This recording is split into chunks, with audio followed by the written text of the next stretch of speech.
जय Hind. Mission JRF में आप सभी का स्वागत है। आज हम लोग यूजीसी नेट जेआरएफ में विगत वर्षों में पूछे गए प्रश्नों को हल करेंगे। यह जो प्रश्न है वह दिसंबर 2020 और जून 2021 के फर्स्ट शिफ्ट में पूछे गए प्रश्न को सॉल्व करने प्रयास करेंगे। उससे पहले मैं आप लोग को एक छोटा सी जानकारी दे दूं कि हम लोग का अभी तक जो है वह कई क्लास पीवाईक्यू हो चुके हुए हैं, जिनमें से हम इस शिफ्ट के 50 प्रश्न को देख चुके थे। आज हम लोग बचे हुए शेष प्रश्नों को देखेंगे। सबसे पहला प्रश्न है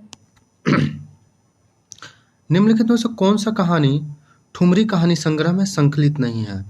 तो आदिम रात्रि की जो महक है वो ठुमरी कहानी संग्रह में संकलित नहीं है।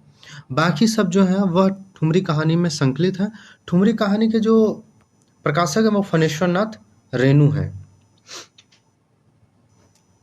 आदिम रात्रि की महक कहानी ठुमरी संग्रह में संकलित नहीं, जबकि तीसरी कसम, पंचलाइट और रसप्रिया कहानी ठुमरी कहानी संग्रह में है। ठुमरी कहानी संग्रह के लेखक फणेश्वर नाथ रेणु हैं। आदिम रात्रि की महक 1967 एक कथा संग्रह है। इस संग्रह में कुल 14 कहानियां संकलित हैं, जिसके लेखक फणेश्वर नाथ रेणु हैं। आचार्य शुक्ल के अनुसार इंसाल्लाह खां ने अपनी भाषा को किस प्रकार के शब्दों से मुक्त रखने की प्रतिज्ञा की थी? तो किस प्रकार की भाषा से खुद के रचनाओं को मुक्त रखने का प्रयास किए थे? तो वह किस प्रकार के शब्दों को? तो वह है तत्सम शब्दों को। आचार्य शुक्ल के अनुसार इंसाल्लाह खां ने अपनी भाषा तत्सम शब्दों से, तत्सम क्या था? जो सीधा सीधा संस्कृत से आए हुए भाषा रहते हैं, तत्सम शब्दों से मुक्त रखने की प्रतिज्ञा नहीं की थी। इंसाल्लाह खां ने अपनी भाषा 3 प्रकार के शब्दों से मुक्त रखने की प्रतिज्ञा की थी। वह 3 कौन कौन है? पहला है बाहर की बोली, अरबी, फारसी, तुर्की। बाहर की बोली अरबी, फारसी और तुर्की। गवारी ब्रज भाषा को कहते हैं, जबकि और अवधी भाषा को, जबकि भाखापन संस्कृत शब्दों के मेल को कहते हैं भाखापन। अगला प्रश्न जो है वह है तोपरवारो उर्बाशी सुनु राधिके सुजान, तू मोहन के उर्बाशी हवे उर्बासी समान। इस दोहे में राधा सखी से क्या कह रही हैं? क्या कहती हैं? राधा कहती हैं कि सखी क्या कह रही राधा के विषय में? राधा के रूप की तारीफ करके उसका मान छुड़ाती हैं। इस दोहे में सखी राधा के रूप की तारीफ करके उसका मान छुड़ाती है। यह पंक्ति बिहारी द्वारा रचित बिहारी सतसई से है। निम्नलिखित में से क्या क्या केशवा के बारे में सही है? इसमें देखना है कि केशवदास के बारे में कौन कौन सी बातें सही रूप से कही गई है। वे इंद्रजीत सिंह के दरबारी कवि थे। पहला है, बिल्कुल वो इंद्रजीत सिंह के दरबारी कवि थे। इनकी कविता में अलंकारों का प्रयोग बहुत कम हुआ, बिल्कुल गलत। उनके कविताओं में अलंकारों का प्रयोग प्रचुर मात्रा में हुआ है। उन्होंने केवल चौपाई छंद में लिखा है, यह भी बिल्कुल गलत है। उन्हें कई छंदों में लिखा है। सभी छंदों का लगभग कमोबेश उन्होंने प्रयोग किया। क्योंकि वह काव्यशास्त्र के जितने कवि हुआ करते थे उनसे बहुत प्रभावित थे, उनसे हर चीज़ों को वो लेकर के लिखा करते थे। इनकी कृति जो है वह वीर सिंह देवचरित है। बिल्कुल इनकी कृति वीर सिंह देव है। यह जो 1 और 4 option number D. Keshavdas Indrajit Singh के दरबारी कवि थे तथा इनके कृति वीर सिंह देव चरित चरित हैं। केशवदास अलंकारवादी कवि हैं। केशवदास कैसा कवि है? अलंकारवादी कवि हैं। इनकी जो प्रमुख कृतियां हैं वह है रसिक प्रिया, कवि प्रिया, छंदमाला, वीर सिंह देवचरित, रामचंद्रिका, रतन बावनी और विज्ञान गीता। विज्ञान गीता कई बार पूछा गया प्रश्न है। अगला है कि जन्मकाल के अनुसार विभिन्न कवियों को अनुक्रम में सजाना। जन्म काल के अनुसार, यानी कि जन्म जैसे हुआ उनको सजाना है। तो सबसे पहले किनका जन्म हुआ?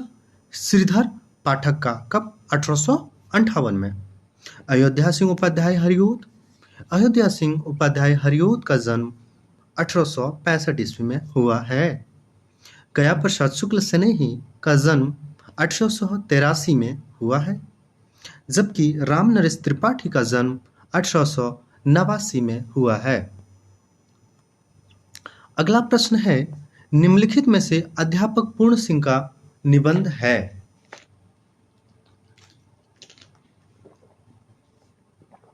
तो पहले है कन्यादान। यह जो अध्यापक पूर्ण सिंह का है, परीक्षा इनका नहीं है। सच्ची वीरता अध्यापक पूर्ण सिंह का, ऑप्शन नंबर 1 और 3 होना चाहिए, 1 और 3, डी नंबर। यह जो किनका है, अध्यापक पूर्ण सिंह का निबंध संग्रह है। सच्ची वीरता तथा कन्यादान अध्यापक पूर्ण सिंह के निबंध हैं। इनके द्वारा लिखित अन्य निबंध है पवित्रता, आचरण की सभ्यता। आचरण की सभ्यता जो है वह हमारे पाठ्यक्रम में लगे हुए हैं, इसको हम लोग को पढ़ना चाहिए, आचरण की सभ्यता। अगला है मजदूरी और प्रेम, अमेरिका का मस्त कवि वॉल्ट व्हिटमैन। अमेरिका का मस्त कवि वॉल्ट व्हिटमैन, ये सभी निबंध संग्रह सरस्वती पत्रिका में छपे थे। ये सभी निबंध संग्रह क्या हुए थे, पत्रिका में छपे थे। इन्होंने कुल 6 निबंध संग्रह, इन्होंने कुल का कितने निबंध लिखे हैं, तो 6 निबंध लिखे हैं। अध्यापक पूर्ण सिंह हमारे परीक्षा दृष्टिकोण से महत्वपूर्ण हो जाता है, क्योंकि हमारे पाठ्यक्रम में भी इनकी रचना लगी हुई है। कौन सा है, मजदूर और प्रेम हमारे, तो यहाँ से भी अक्सर प्रश्न बनते हैं। परीक्षा प्रताप नारायण मिश्र का निबंध है। अच्छा, परीक्षा एक रचना है, वह आदिकाल में किसी का है, शायद विद्यापति का है। आप लोग कमेंट में जरूर बताइएगा। और परीक्षा गुरु किनकी रचना, ये भी बताइए, क्योंकि हमारे पाठ्यक्रम में यह दोनों प्रश्न लगे हुए हैं। अमीर खुसरो के बारे में सही तथ्य कौन है? अमीर खुसरो के बारे में सही तथ्य कौन है? उनका जो जन्म है वो पटियाला में हुआ नहीं, एटा गांव के पटियाला जिला में हुआ था, पटियाला में नहीं हुआ था। एटा जो है पटियाला नामक ग्राम में हुआ था, एटा जिला, तो एक कहीं ना कहीं पटियाला में हुआ था। पर ये भी सही है, लेकिन यूजीसी इसको नहीं मानती है। ये निजामुद्दीन औलिया के शिष्य थे।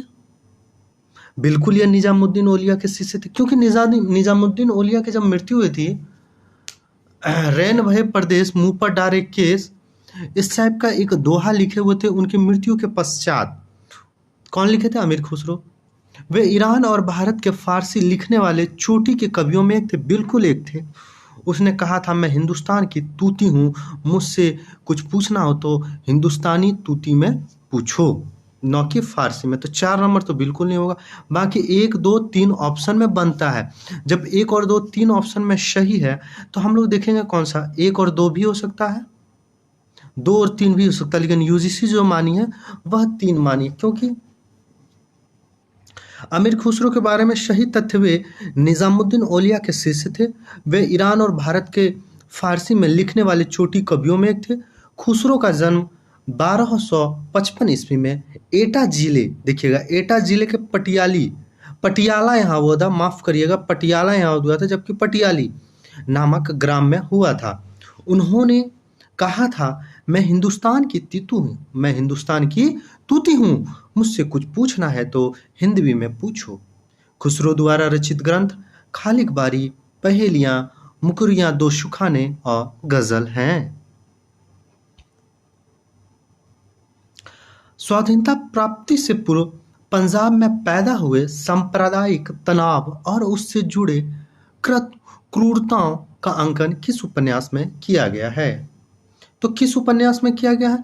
तो वह तमस, 1973 में यह लिखा हुआ भीष्म साहनी का उपन्यास हमारे पाठ्यक्रम में लगे हुए हैं। यह परीक्षा दृष्टिकोण से काफी महत्वपूर्ण हो जाता है। स्वाधीनता प्राप्ति से पूर्व पंजाब में पैदा हुए सांप्रदायिक तनाव और उससे जुड़ी क्रूरताओं का अंकन तमस उपन्यास में किया गया है। तमस अर्थात 1973 ईस्वी में यह उपन्यास प्रकाशित हुई थी। उपन्यास के लेखक भीष्म साहनी हैं। भीष्म साहनी द्वारा रचित उपन्यास झरोखे, कड़ियाँ, कुंतो, मैया दास की माड़ी, नीलू, नीलिमा, नीलेफर है। अगला है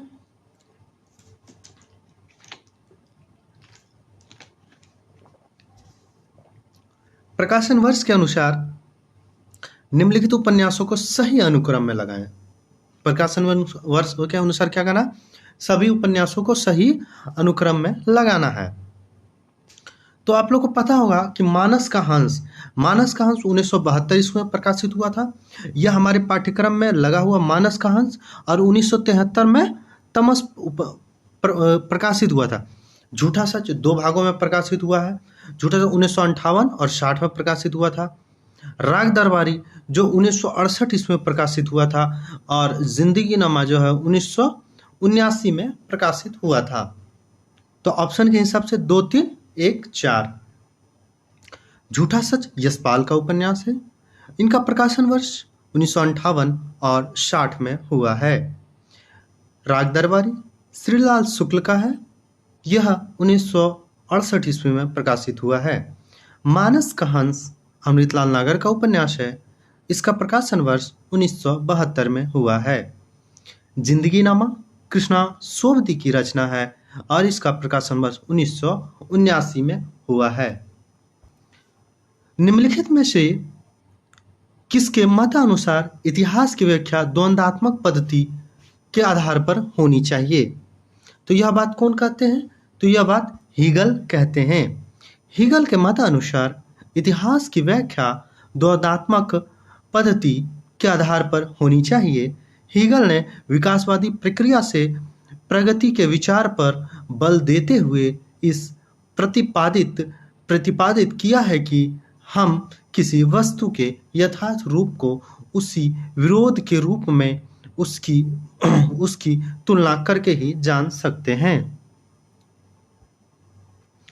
अगला प्रश्न जो है वह है, अरे यायावर याद रहेगा। अरे यायावर रहेगा याद, यह आज्ञा की रचना है और हमारे यूनिट 10 में लगे हुए हैं। इस ग्रंथ में संकलित परशुराम का तुर्खम पाठ के संदर्भ में निम्नलिखित में से क्या सही है? यह जो तो कई पाठों में यह विभक्त है। अरे यायावर रहेगा याद 7 या 8 में है, आप लोग देख लेंगे। और इसमें से ही एक पाठ है परशुराम से तुर्खम। और इसमें कौन कौन सी कहानी इसमें संकलित है, कौन कौन सी घटना है, उसको हम लोग देखेंगे। पहला है एक टायर की राम कहानी, बिल्कुल इसमें संकलित है। लेखक के चालक की कहानी है, बिल्कुल ट्रक ड्राइवर जो रहते हैं वो लेखक रहते हैं, और लेखक कौन है? अज्ञे हैं। अरे यायावर रहेगा याद में संकलित परशुराम से तुर्खम राम पाठ के संदर्भ में एक टायर राम कहानी तथा लेखक के चालक की कहानी सही है। अरे यायावर रहेगा याद 1953 की रचना है। कब की? 1953 की। यह क्या एक यात्रा वृत्तांत के लेखक सच्चिदानंद हीरानंद वात्स्यन अज्ञे हैं। इनके द्वारा रचित एक अन्य यात्रा वृत्तांत एक बूंद सहसा उछली 1960। एक बूंद सहसा उछली 1960। अगला प्रश्न जो है वह क्या है कि बड़े आदमियों को अपनी नाक दूसरों की जान से प्यारी होगी, हमें तो अपनी नाक इतनी प्यारी नहीं है। यह गोदान के किस पात्र की अभिव्यक्ति है? जहाँ तक मुझे पता है यह धनिया का ही पात्र कथन होना चाहिए, क्योंकि विद्रोही प्रकार की जो इतना भी कथन है गोदान में वह किनका लगभग सभी कथन धनिया का है। देखते हैं। धनिया ठीक है, धनिया 1 नंबर चाहिए। बड़े आदमियों को अपनी नाक दूसरों की नाक की जान से प्यारी होगी, हमें तो अपने नाक इतनी प्यारी नहीं। यह गोदान उपन्यास के पात्र धनिया की भाव अभिव्यक्ति है। गोदान को कृषक जीवन का महागाथा कहा जाता है। इसके लेखक मुंशी प्रेमचंद हैं। गोदान उपन्यास के प्रमुख पात्र होरी, धनिया, झुनिया, गोबर, माता दीन, दाता दीन, मेहता, मालती, राय साहब आदि हैं। प्रेमचंद द्वारा रचित अन्य उपन्यास सेवा सदन, प्रेमदास, प्रेमाश्रम, रंगभूमि, कर्मभूमि, कायाकल्प, निर्मला और गबन है। देखिएगा कि गबन बहुत अच्छी उपन्यास है। निर्मला तो आप सभी को पढ़ना चाहिए। उपन्यास को हम पढ़े हुए हैं, लगभग इनके सभी उपन्यासों को सेवा सदन पढ़े हुए हैं, निर्मला पढ़े हुए हैं, गबन पढ़े हुए हैं, कर्मभूमि पढ़े हुए हैं। ये सब उपन्यास हम पढ़े हुए हैं। काफ़ी अच्छी इनकी सभी रचनाएं होती है। सिर्फ परीक्षा दृष्टिकोण से ही नहीं, हमें कुछ ज्ञान और सामाजिक स्थितियों को समझने के लिए भी इनके उपन्यास को पढ़ना चाहिए। यह प्रश्न जो है यूनिट 6 से पूछा गया था। अगला प्रश्न हम लोग देखेंगे। यह प्रश्न कविता यूनिट 5 से है। प्रिय प्रवास के संबंध में सही तथ्य हैं। तो प्रिय प्रवास के संबंध में क्या क्या तथ्य सही है? पहला है, इसमें हिंदी के मातृक छंदों का प्रयोग हुआ है। नहीं, इसमें मातृक छंदों का प्रयोग नहीं हुआ है। प्रिय प्रवास खड़ी बोली हिंदी का पहला महाकाव्य है। यह बिल्कुल हिंदी खड़ी बोली का पहला महाकाव्य है। इसमें छंदों में तुकांत नहीं है। इसके छंदों में तुकांत नहीं है, बिल्कुल नहीं है। इसमें 27 सर्ग नहीं, 27 नहीं, इसमें कुल 17 सर्ग हैं।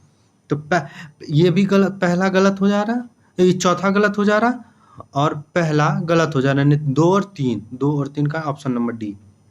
हाँ, प्रिय प्रवास के संबंध में सही तथ्य यह है कि प्रिय प्रवास खड़ी बोली हिंदी का पहला महाकाव्य है तथा इसके छंदों में तुकांता नहीं है। प्रिय प्रवास महाकाव्य के रचयिता अयोध्या सिंह उपाध्याय हरिओद हैं।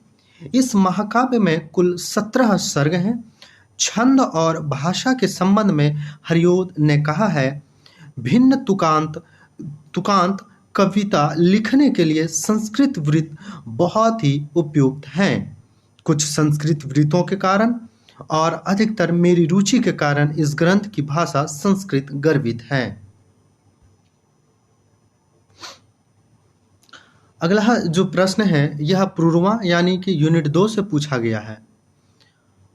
माफ करिएगा, यूनिट 6 उपन्यास से है। यह बाणभट्ट की आत्मकथा से पूछा गया प्रश्न है, जहां तक मुझे लग रहा है।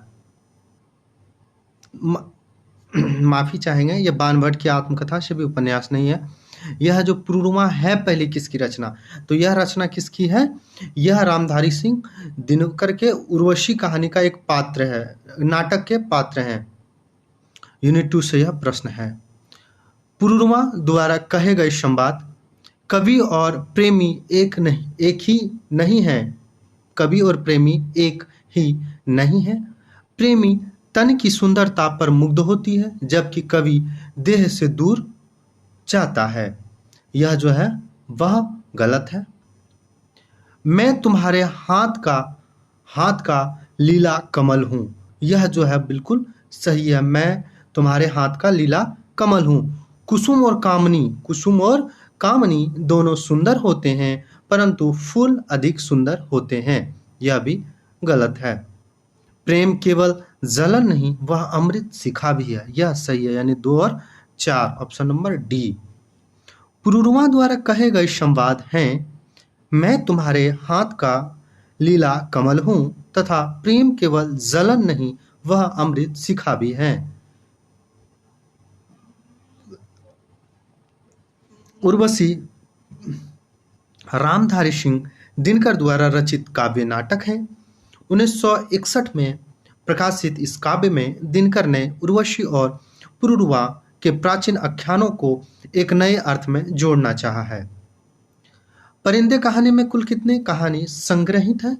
तो कुल जो है वो 7 कहानी इसमें संग्रहित है, जबकि हम लोग को परिंदा स्वयं एक कहानी है, जिसको हम लोग यूनिट 6 या माफी चाहेंगे 7 में पढ़ चुके हैं।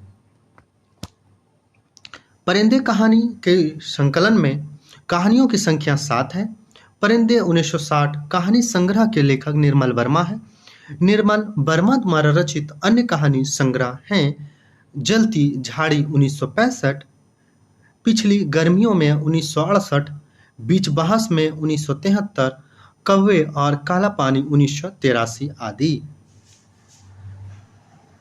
अगला है सूची 1 और सूची 2 को मिलान करना है, जिसमें से एक तरफ रचनाएं दी हुई है, दूसरी तरफ वह कहाँ की घटनाएं हैं, इसका वर्णन करना है। तो सबसे पहले मैं आपको बता दूं, अमृतसर जो है वह उसने कहा था, कहानी का घटना है, जबकि शिवपालगंज राग दरबारी का है, और लाहौर जो घटना है वह कहाँ का है, तो वह झूठा सच उपन्यास का है। पंजाब जो विभाजन होकर के पाकिस्तान में चले गया था, उस समय का यहाँ वर्णन किया गया है। अब बच्चा कान्यकुब्ज कहाँ है, तो कान्यकुब्ज जो है वो बाणभट्ट की आत्मकथा का एक स्थान है। अब है देखिए, झूठा सच उपन्यास जो यशपाल का राग दरबारी श्रीलाल शुक्ल का है, बाणभट्ट की आत्मकथा हजारी प्रसाद द्विवेदी का है, और चंद्रधर शर्मा गुलेरी का था, उसने कहा था। निम्नलिखित में से यह यूनिट 6 का प्रश्न था, और एक कहानी यह जो था अमृतसर, उसने कहा था यूनिट 7 का यह है। निम्नलिखित में से कौन सी निर्गुण भक्ति कवि नहीं है, तो निर्गुण कौन है, यह संत का, इनको जो है ईश्वरदास जो संत काव्य में इनको रखा जाता है, ईश्वरदास को इनकी जो सत्यवती कथा है इसको सगुन धारा में रखा था, लेकिन यह कहीं ना कहीं आपको सूफी मार्ग में मिलेगा, तो कहीं ना कहीं ये निर्गुण धारा के भक्ति काव्य में इसको नहीं रखा गया, यह सूफी काव्य में आ जाता है।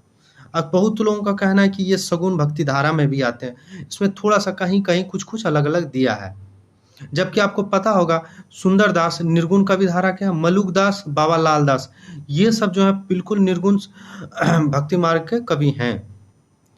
ईश्वरदास निर्गुण भक्ति काव्य के कवि नहीं हैं, ईश्वरदास सगुण भक्ति धारा के कवि हैं, जबकि मलुकदास, बाबा लाल दास, सुंदरदास निर्गुण भक्ति धारा के कवि हैं। निम्नलिखित के काल कर्म अनुसार व्यवस्थित कीजिए, तो इसका जो आंसर है वह है बी, 1 3 4 2, 1 काव्यदर्श, 3 काव्यालंकार सूत्रवृत्ति, 1 3 4 अभिनव भारती, और 2 है औचित्य विचार चर्चा। काव्यदर्श जो है वो दंडी का ग्रंथ है, इसका जो समय है 6वीं या 7वीं शताब्दी है। काव्यालंकार सूत्रवृत्ति वामन की रचना है या 8वीं शताब्दी के हैं। अभिनव भारती अभिनव गुप्त की रचना है या 10वीं शताब्दी के हैं। औचित्य विचार चर्चा या क्षमेंद्र 11वीं शताब्दी के हैं। निम्नलिखित में कौन से 2 ग्रंथ विशेष रूप से रस से संबंधित है, तो 2 ग्रंथ यहाँ रस से संबंधित आप लोग को पता करना है। तो रस से संबंधित 2 ग्रंथ कौन कौन है, पहला है 10 रूपक, दूसरा है साहित्य दर्पण, यानी कि 10 रूपक और साहित्य दर्पण 2 ग्रंथ विशेष रूप से रस से संबंधित है। 10 रूपक ग्रंथ के लेखक धनंजय हैं, 10 रूपक के लेखक कौन है, धनंजय हैं, और साहित्य दर्पण के लेखक विश्वनाथ हैं। शब्दार्थ्यो अर्थावत्सव शबो भावो विद्या साहित्य विद्या, यह किसका कथन है, तो यह जो कथन है वो किसका है, राजशेखर का कथन है। शब्दार्थो सहितो वक्र कवि व्यापार सालनी, यह किनका है, कुंतक है। रसावंतिम कविह कुर्वनम कृति प्रीतिचनम वंदिते, यह किसका, भोजराज का। वाक्यम रसात्मक काव्यम किसका, विश्वनाथ का है। तो इसको जो याद रखने का तरीका है वह क्या है,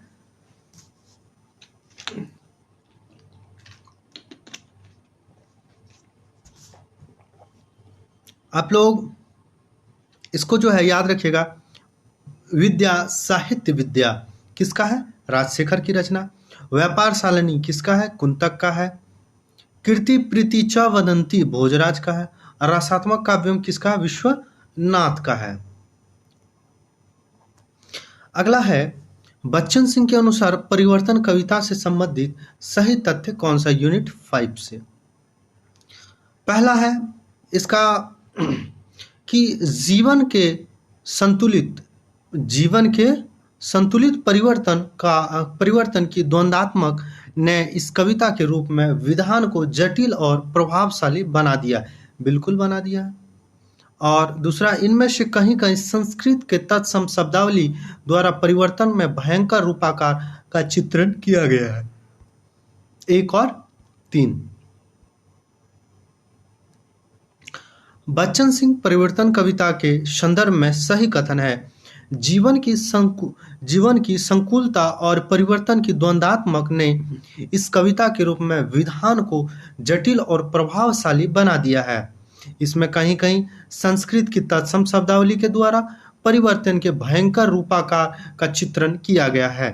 परिवर्तन कविता सुमित्रानंद पंत द्वारा रोला छंद में रचित लंबी कविता है जो पल्लव नामक काव्य संग्रह में संकलित है। परिवर्तन कविता को समालोचकों ने ग्रैंड महाकाव्य कहा। इस कविता में पंत ने परिवर्तन को कोमल और कठोर दोनों रूपों में चित्रित किया है। सुमित्रानंद पंत की प्रमुख काव्य कृतियां वीणा 1927, ग्रंथि 1920, पल्लव 1928, ग्राम्या 1940 हैं। अगला है कि कथन 1 और कथन 2 को यहाँ मिलाना है। इसमें देखना है कि रचना में सारे उपन्यास दिए हुए हैं, इस उपन्यास में किस तरह की घटना यहाँ वर्णित है। तो आप लोगों को मैं बता दूं कि शेखर एक जीवनी सबसे पहले आत्मकथात्मक शैली में लिखा गया, क्योंकि कहीं ना कहीं कहा जाता है कि यह जो है वह ये है आगे के कहीं ना कहीं आगे अपने जीवन के विषय में इसमें बताते हैं। दूसरा है धरती धन्ना अपना। धरती धन्ना अपना जो है वह कहीं ना कहीं दलित जीवन से संबंधित इसमें लिखा गया है। एक सेकंड रुकिएगा।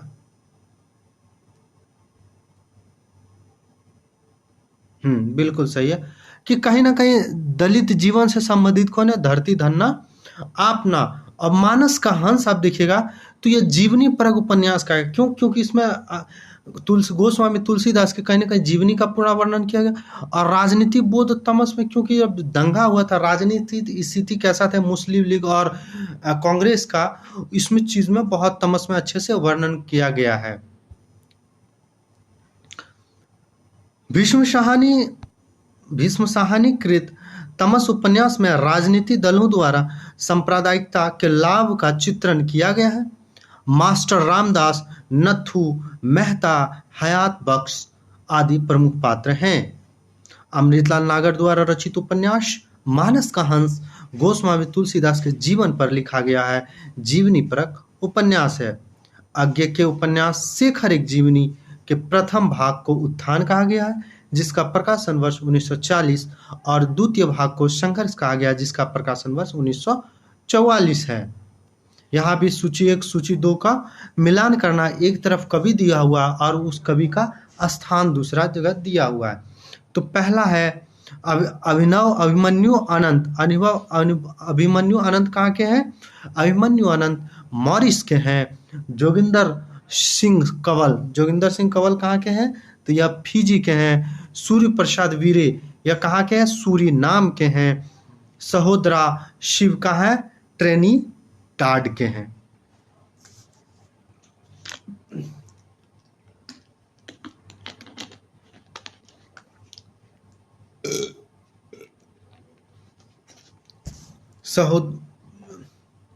सहोदरा शिव कहाँ के हैं? ट्रिनिडाड के हैं।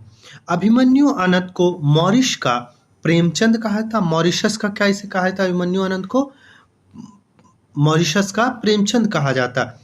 कैक्टस के दांत, नागफनी में उलझी सांसें तथा गुलमोहर खौल उठा इनके प्रमुख कविता संकलन हैं। जोगिंदर सिंह कंवल फिजी के प्रमुख साहित्यकार हैं। इन्होंने अपना साहित्यिक जीवन 1974 में मेरा देश मेरे लोग पुस्तक से प्रारंभ किया। धरती मेरी माता, करवट, 7 समुंदर पार आदि प्रमुख उपन्यास हैं।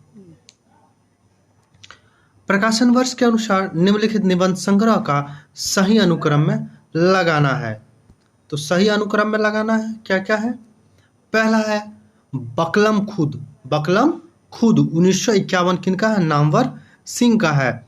आलोक पर्व 1972 किनका? हजारी प्रसाद द्विवेदी का है। अस्मिता के लिए 1981 विश्वनाथ प्रसाद मिश्र का है। मन पवन का नौका 1982 कुबेरनाथ राय की रचना है। हजारी प्रसाद द्विवेदी के प्रमुख निबंध संग्रह अशोक के फूल, कल्पलता, विचार और वितर्क और कुटज हैं। विद्यानिवास मिश्र के प्रमुख निबंध संग्रह हैं चितवन की छाह, तुम चंदन हम पानी, मेरे राम के मुकुट भीग रहा है। यह हमारे यूनिट 9 में लगा हुआ है। प्रलय की छाया कुबेरनाथ राय के प्रमुख निबंध संग्रह हैं प्रिया नीलकंठी, रस आखेटक, गंधमादन, विषाद योग आदि। नामवर सिंह द्वारा प्रमुख निबंध संग्रह हैं इतिहास और आलोचना, इतिहास और आलोचना, वाद विवाद संवाद, कविता की जमीन और जमीन की कविता आदि नामवर सिंह का निबंध संग्रह है। आचार्य रामचंद्र शुक्ल के विषय में उसने कहा था, कहानी के विषय में आचार्य राम शुक्ल क्या कहते हैं? ये कहानी जीवन के बड़े मार्मिक रूप में होती थी। ये कहानी जीवन के बड़े ही मार्मिक रूपों में होती थी। यह नहीं, यह गलत है। उसके भीतर से प्रेम का एक स्वर्ग स्वरूप झांक रहा है, सिर्फ झांक नहीं रहा है, कर रहा है। यह इनका पूरा कथन है। यह दो सही है। दूसरी कोटि के कहानियों में बड़ा भारी भेद है। यह जो है यह नहीं है। अगला है चौथा नंबर, इसकी घटनाएं ही बोल रही है, पात्रों को बोलने की अपेक्षा नहीं है। आचार्य रामचंद्र शुक्ल की बातें हैं, यानी 2 और 4। Option number 3। आचार्य रामचंद्र शुक्ल ने उसने कहा था कहानी को अद्वितीय कहानी माना। इसके बारे में उन्होंने लिखा है घटना इसकी ऐसी है जैसे बराबर हुआ करती है, पर उसमें भीतर से प्रेम का एक स्वर्गीय स्वरूप झांक रहा है, केवल झांक रहा है, निर्लजता के साथ पुकार या कर रहा नहीं रहा है। शुक्ल जी का अन्य कथन इस प्रकार है जो हम देखेंगे।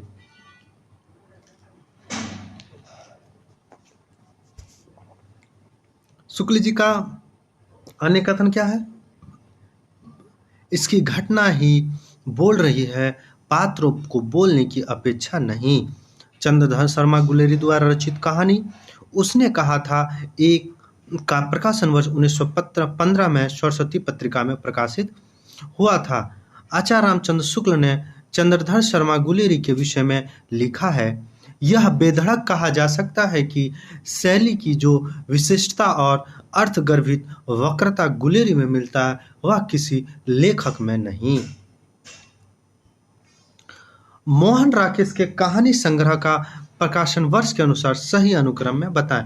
देखिए, मोहन राकेश का 2 नाटक हमारे पाठ्यक्रम में लगा हुआ है। पहला जो है वह आधे अधूरे और दूसरा नाटक कौन सी है यह आप लोग कमेंट करके बताएंगे कि मोहन राकेश का कौन सा। एक आधे अधूरे बता दिए, दूसरा है एक दिन। कौन सा एक दिन? सावन का एक दिन, आषाढ़ का एक दिन, वो आप लोग कमेंट में बताएंगे। पहला है फौलाद, फौलाद का आकाश। फौलाद का आकाश 1966 की रचना है।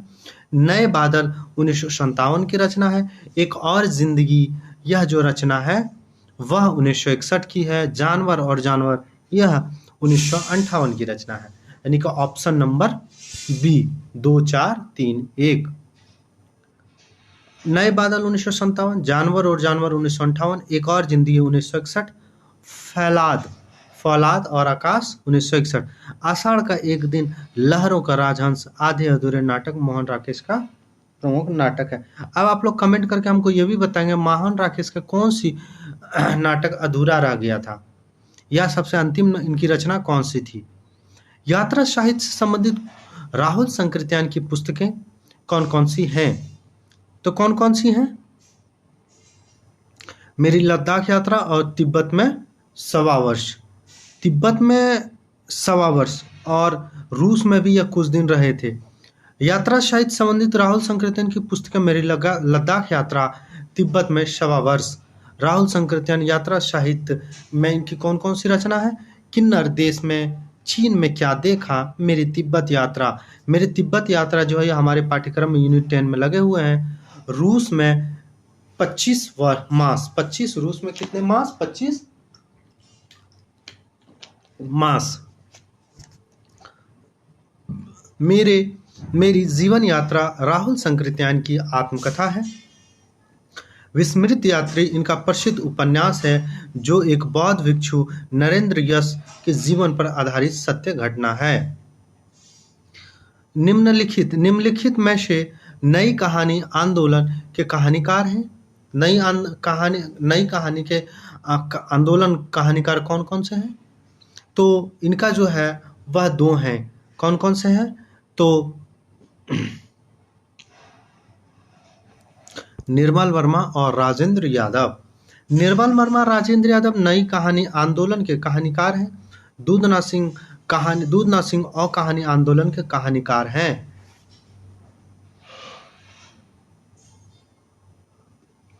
नई कहानी 1956, राजेंद्र यादव, मोहन राकेश और कमलेश्वर। इसका ट्रिक है कमोरा, कमोरा। और कहानी 1960, गंगा प्रसाद विमल। सचेतन कहानी 1964, महीप सिंह। सहज कहानी 1968, अमृत राय। समांतर कहानी 1972, कमलेश्वर। सक्रिय कहानी 1979, राकेश वत्स।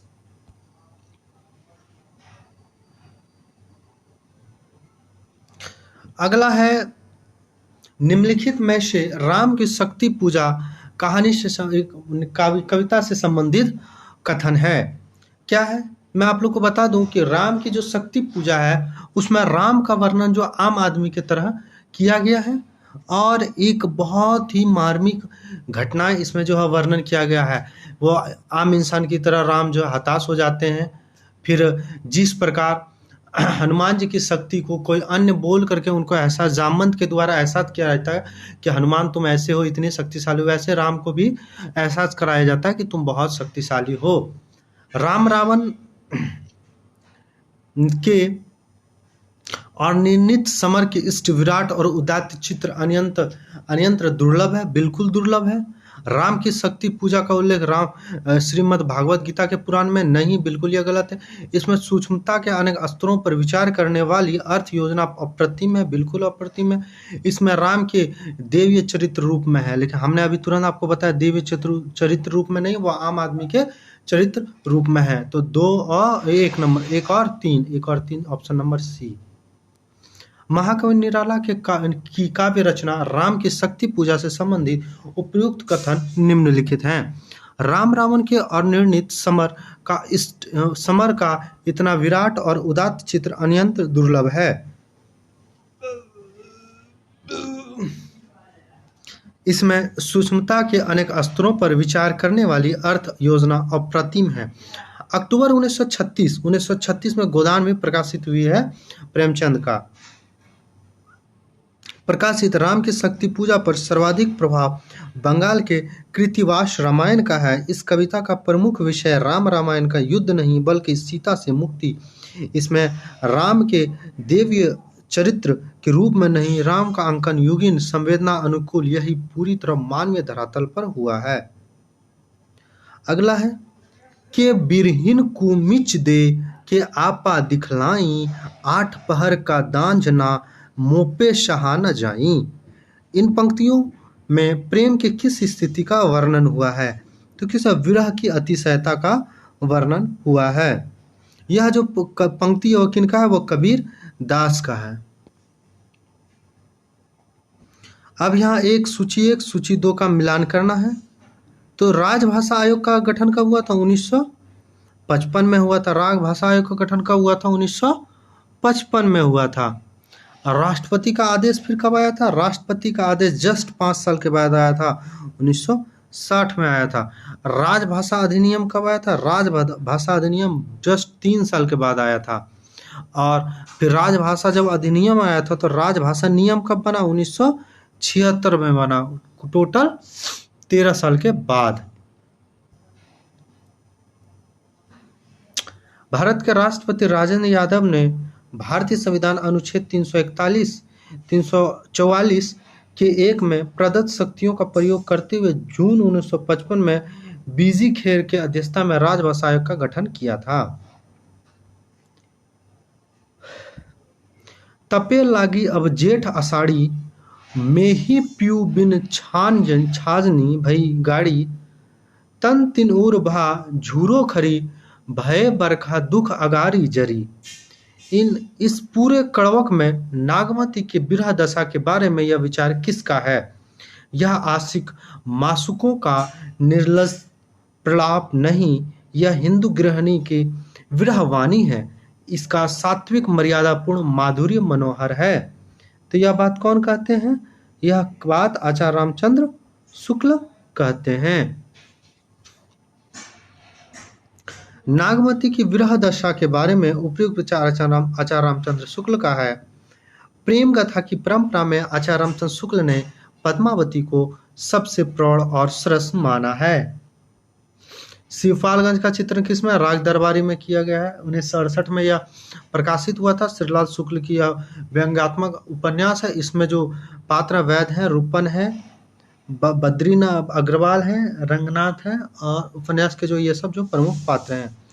राग दरबारी के संदर्भ में गोपाल राय लिखते हैं, राग दरबारी उत्तर प्रदेश के पूर्वांचल के कस्बानुमा गांव शिवपालगंज की कहानी है। इस गांव की जिंदगी का दस्तावेज जो स्वतंत्रता प्राप्ति के बाद ग्राम विकास और गरीबी हटाओ के आकर्षण नारों के बावजूद घिसट रही है।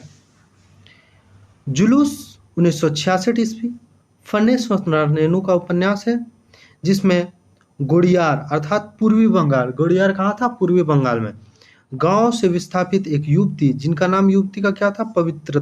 पवित्रा, को केंद्र में रखकर लिखा गया है। अगला है सूर्यकांत त्रिपाठी निराला के बारे में आचार्य रामचंद्र शुक्ल की क्या विस्थापनाएं हैं? पहला है, प्रसाद जी में बहुवस्तु स्पर्शनी की प्रतिभा है, बिल्कुल है। निराला जी पर बंग भाषा की काव्य शैली का प्रभाव है, बिल्कुल है। ए नंबर और 4 नंबर, यानी कि ऑप्शन नंबर सी। आचार्य रामचंद्र शुक्ल के अनुसार निराला में लाक्षणिक वैलक्षण्य लाने की प्रवृत्ति उतनी नहीं पाई जाती जितनी प्रसाद और पंत में। साथ ही उनका कहना है कि जिस प्रकार निराला को छंद के बंधन में अरुचिकर है, उस प्रकार सामाजिक बंधन भी।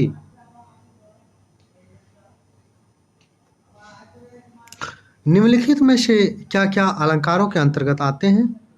तो अलंकारों के जो अंतर्गत आते हैं वो कौन आते हैं? 1 नंबर दीपक, दूसरा नंबर उल्लेख।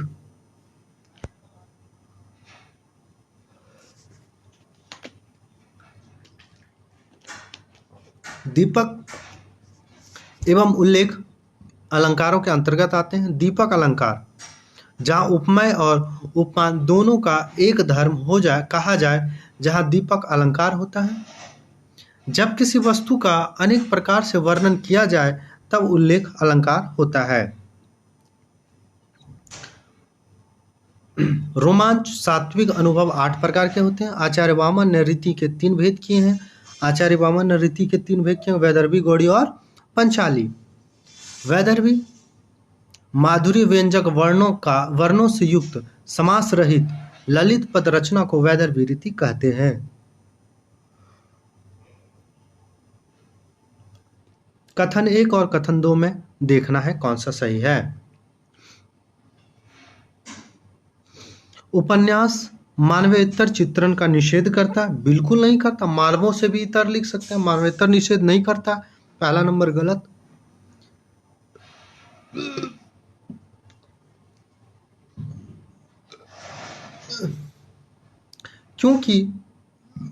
क्योंकि यह मानव चित्रण पर विशेष बल देता है। बिल्कुल, यह तो सही बात है कि मानव के चरित्र चित्रण पर यह विशेष बल देते हैं, लेकिन मानवोत्तर से भी उपन्यास हो सकते हैं। कथन 1 गलत, दूसरा कथन सही। कांता प्रसाद गुरु, इनका जो व्याकरण है वो बहुत ही अच्छी व्याकरण वाली पुस्तक है। निम्नलिखित का हिंदी भाषा की उत्पत्ति के अनुसार सही का अनुक्रम है। तो मैं आप लोग को बता दूं, सबसे पहले जो होता था वह कौन सा संस्कृत था? अलौकिक संस्कृत था। लौकिक संस्कृत हुआ, फिर वैदिक संस्कृत हुआ, संस्कृत, पाली, प्राकृत, अपभ्रंश, अवहट, फिर सौरसेनी, अपभ्रंश, सौरसेनी, हिंदी, ऐसे धीरे धीरे बढ़ते रहा। तो सबसे पहले इसमें कौन सा भाषा आएगा? वो सौरसेनी आएगा। 1 नंबर, ऑप्शन नंबर 1, यानी 1, 2, 3, 4। सौरसेनी, नगर अपभ्रंश, पश्चिमी हिंदी, वर्तमान हिंदी सबसे अंतिम में। कामता प्रसाद गुरु के अनुसार हिंदी भाषा की उत्पत्ति का अनुक्रम प्राचीन संस्कृत, लौकिक संस्कृत, पाली, पहली प्राकृत जिसको पाली कहते हैं, दूसरी प्राकृत या पाली, सौरसेनी, अर्धमागधी, मागधी, नागरी अपभ्रंश, अर्धमागधी अपभ्रंश, पश्चिमी हिंदी, पूर्वी हिंदी, वर्तमान हिंदी। निम्नलिखित में से किसका संबंध मनोविश्लेषणवाद से नहीं है? कामवृत्ति का बिल्कुल है, पाठ संरचना का नहीं है। पाठ संरचना का मनोविश्लेषणवाद से क्या? अहम बिल्कुल है, मनोविश्लेषण पद्धति बिल्कुल है। पाठ संरचना का संबंध मनोविश्लेषण से नहीं है। मनोविश्लेषणवाद के प्रमुख प्रवर्तक सिगमंड फ्राइड है। फ्राइड ने मानव विश्लेषण का गहन अध्ययन करने के बाद जिस सिद्धांत का निरूपण किया उसे ही मनोविश्लेषणवाद कहा गया। फ्राइड के मन में शासन करने वाली 3 शक्तियां बताई है, इदम, अहम और परम। इदम, अहम और परम। इसमें इदम का संबंध काम प्रवृत्ति से है। इदम का संबंध किससे है? काम प्रवृत्ति से, यानी काम, सेक्स से है, जिसे फ्राइड ने लिबिडो कहा। अतः अहम और इदम का अंश जिसके विकास बाहरी पर्यावरण से है। अहम और इदम का किसका? यह बाहरी।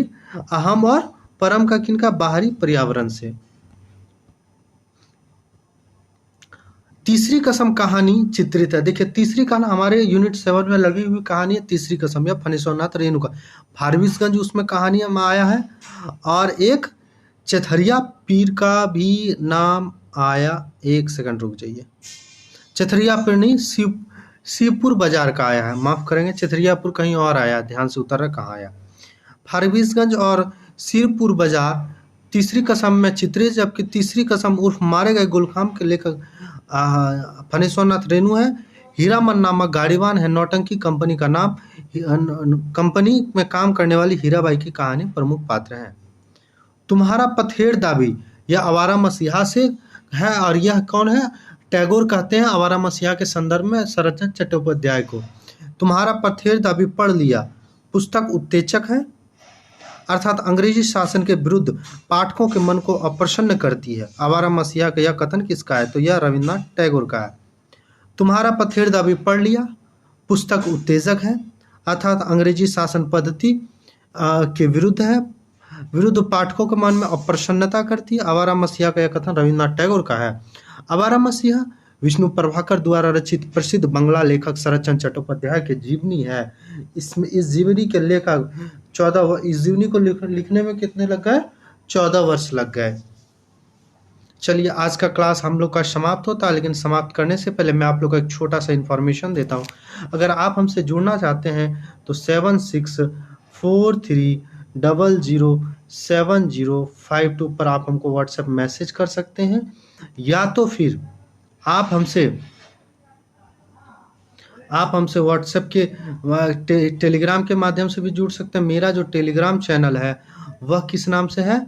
तो मिशन JRF के नाम से, कैपिटल में लिखेंगे MISSION, मिशन JRF 2025। ये हमारा टेलीग्राम चैनल है और टेलीग्राम ग्रुप भी है, जहाँ समय समय पर 2 से 3 बार क्यूज किया जाता है, टॉपिक बाय टॉपिक क्यूज किया जाता है। अभी तक हम लोग जो यूनिट देख रहे हैं वो पहला हम लोग देख रहे हैं यूनिट 2 भी हम लोग का क्लास मिशन JRF पे प्रारंभ हो गया है। यूनिट 2 प्रारंभ हो गया।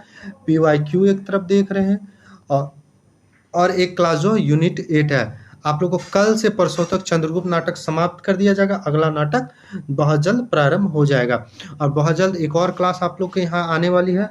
यूनिट 9 निबंध मैम के द्वारा शुरू किया जाने वाला है। चलिए आज का क्लास यहीं समाप्त होता है। जय हिंद।